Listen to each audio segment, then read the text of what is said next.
Sizden dolayı olmuyor mu abi? Şey karanlık mı? Yok.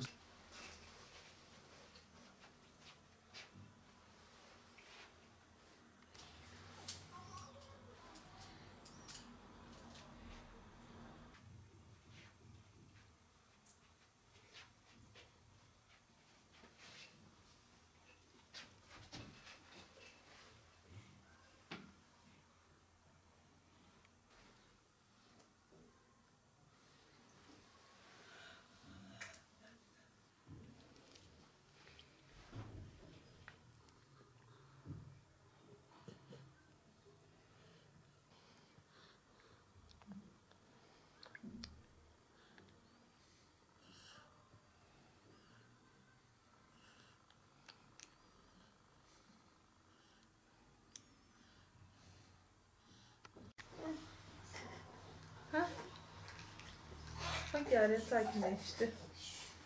Hı. Su vereyim mi sana, içecek mi?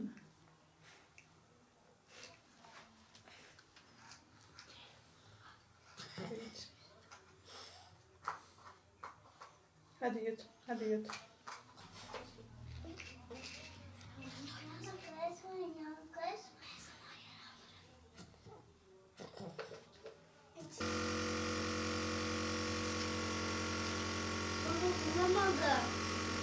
Tamam otur.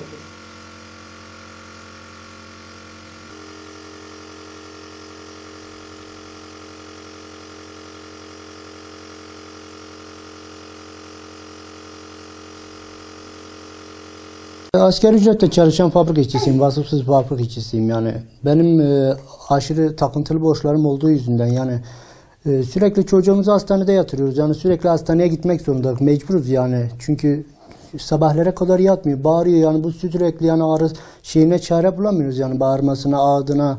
Sürekli hastanede yatmak zorundayız. Bir ay 30 gün, biz 10 gün, 15 gün sürekli hastanede yatmak zorundayız yani. Yatıyoruz, eşim kalamıyor çocukların yanında.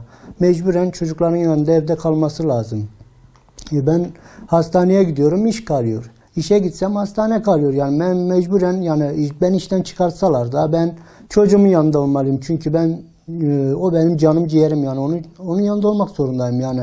Beni işten çıkarsalar da ben yine gidip çocuğumun yanında kalacağım yani. Mecburen fabrikada durumu biliyor abi, idare ediyorlar işte. Ama gel görelim ki ne, aylık geldiği zaman maaşımızın yarısı yok. Ya arkadaşımızın kredi kartından çektiriyoruz parayı evin kirasını verebilmek için, ya sağdan soldan borç buluyoruz. Binaen öbür ay çalışıyoruz, çalıştığımız parayı borçlarımıza dağıtıyoruz. Elimizde kalan hiçbir şey kalmıyor yani abi. Yani boğazımıza dahi bir şey attıramıyoruz. Yani boğazımızdan kestiğimiz parayla bugüne kadar kendisini özel hastanelere götürdük. Yani bir çare olur diye. Yani hep böyle yani.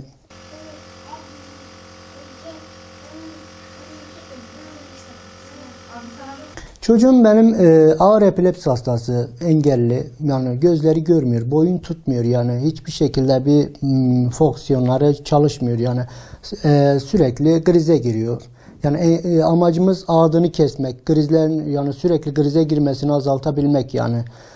Ağızdan besleniyordu. Bugüne kadar biz durumu, vaziyeti bilmiyorduk. Yani biz en son yattığımız hastanede bize doktorun koyduğu teşhis, bu çocukta yutkunma problemi var. Bu çocuk sürekli akciğere kaçıyor mama.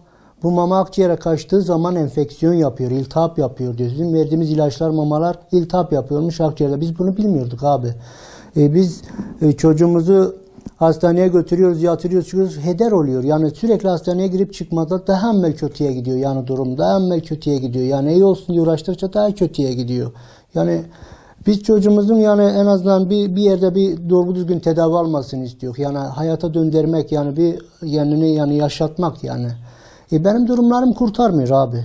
Durumlarım yok. Yani yalan söylemenin alemi yok. Yani bütün raporları da elimde mevcuttur. Ya ben en azından bir hayır sahibinin çıkıp da gelip de yani tamam ben sizin çocuğunuzun biz para istemiyoruz. Bizim çocuğumuzun yani en azından çıksın gelsin desin ki tamam kardeşim ben senin çocuğunu hastanede götür tedavi yaptır. Nedir bunun derdi? Ben bütün arkandayım yani. Sen korkma hastaneye götür çocuğunu.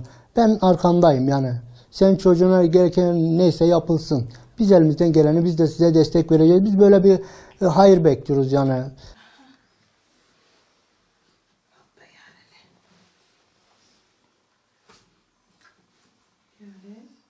Yaren.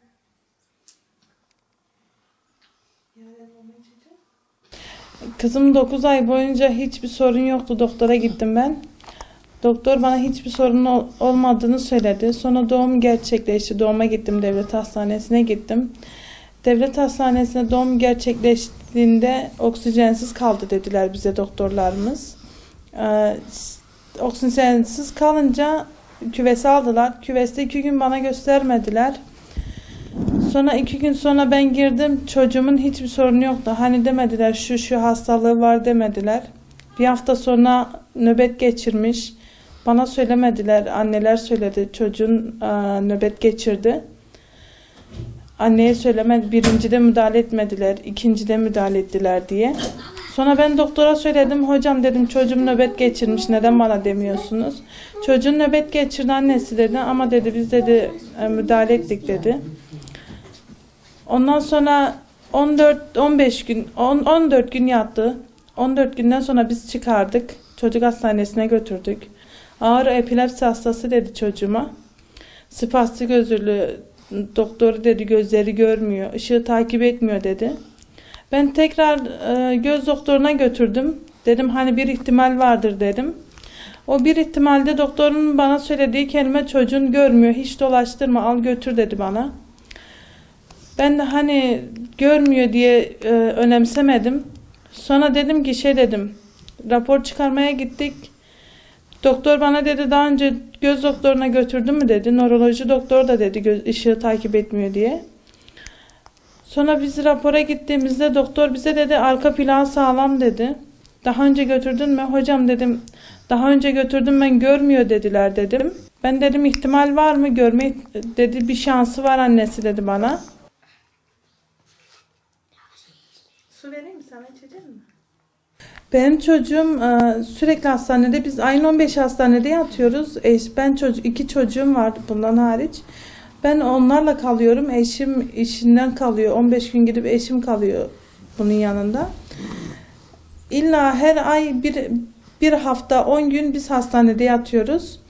Sonra bu son yattığında bize dediler solumun yutma problemi var dediler. Biz ne yapabiliriz dedik. Gidin işte midesinden deldirin dediler bize.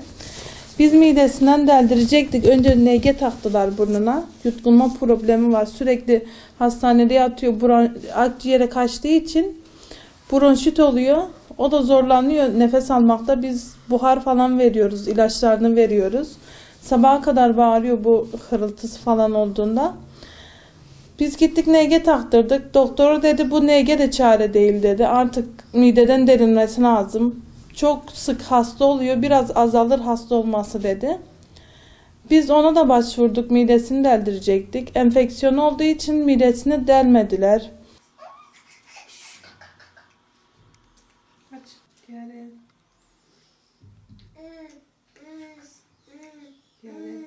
Sabaha kadar bağırıyor. Sürekli ağlıyor. Sabaha kadar çatlıyor.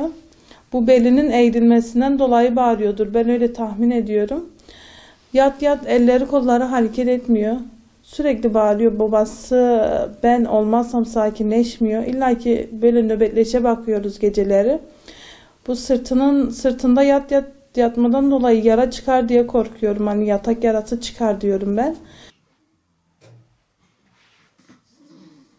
Tamam bitti. Aç. Ama bak ellerini açmıyorlar.